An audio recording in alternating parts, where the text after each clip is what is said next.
Shalom jemaat yang terkasih dalam nama Tuhan Yesus Kristus. Marilah kita mendengarkan ayat harian hari ini, Rabu tanggal 15 Juli 2026, yang tertulis dalam 1 Petrus 3 ayat 15. Tetapi, kuduskanlah Kristus di dalam hatimu sebagai Tuhan, dan siap sedialah pada segala waktu untuk memberi pertanggungjawab kepada tiap-tiap orang yang meminta pertanggungan jawab dari kamu tentang pengharapan yang ada padamu. Tetapi haruslah dengan lemah lembut dan hormat. Demikian firman Tuhan. Jemaat yang terkasih di dalam Kristus, menjadi orang percaya tidak selalu membuat hidup menjadi lebih mudah. Itulah yang dialami jemaat yang menerima surat Petrus ini. Mereka hidup sebagai pendatang di tengah masyarakat yang tidak mengenal Kristus. Karena mempertahankan iman, mereka dihina, difitnah, bahkan mengalami penderitaan. Di tengah tekanan itu muncul godaan untuk takut, berdiam diri, atau bahkan meninggalkan iman.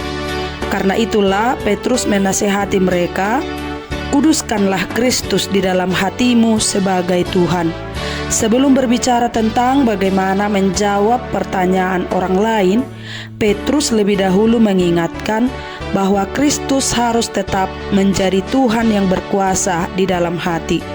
Ketika Kristus tetap bertahta, ancaman manusia tidak akan mengalahkan iman kita.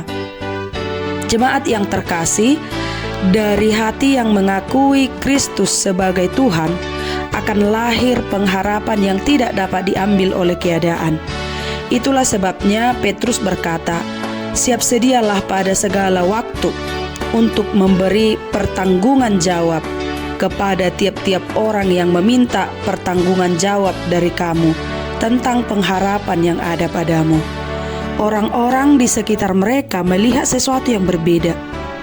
Mereka heran, mengapa orang Kristen tetap memiliki damai sejahtera, tetap mengasihi orang yang membenci mereka, dan tetap setia kepada Kristus meskipun mereka harus menderita.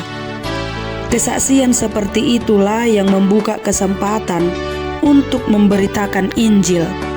Namun Petrus mengingatkan agar jawaban itu disampaikan dengan lemah lembut dan hormat, karena tujuan orang percaya bukan untuk memenangkan perdebatan, tetapi memenangkan hati orang kepada Kristus.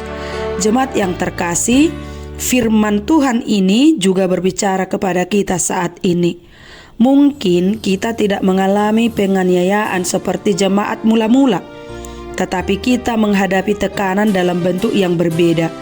Misalnya kita diejek karena hidup jujur, dianggap aneh karena menolak kompromi dengan dosa, atau dipertanyakan karena kita tetap setia kepada Tuhan meskipun di tengah kesulitan. Ketika orang bertanya, mengapa kamu tetap percaya? Mengapa kamu masih mengampuni? Mengapa kamu masih berharap?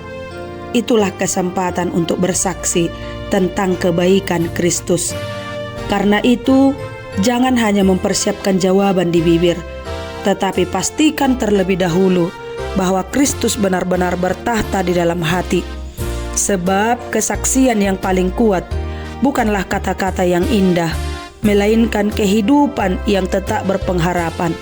Karena Yesus adalah Tuhan kita. Amin. Tuhan Yesus memberkati.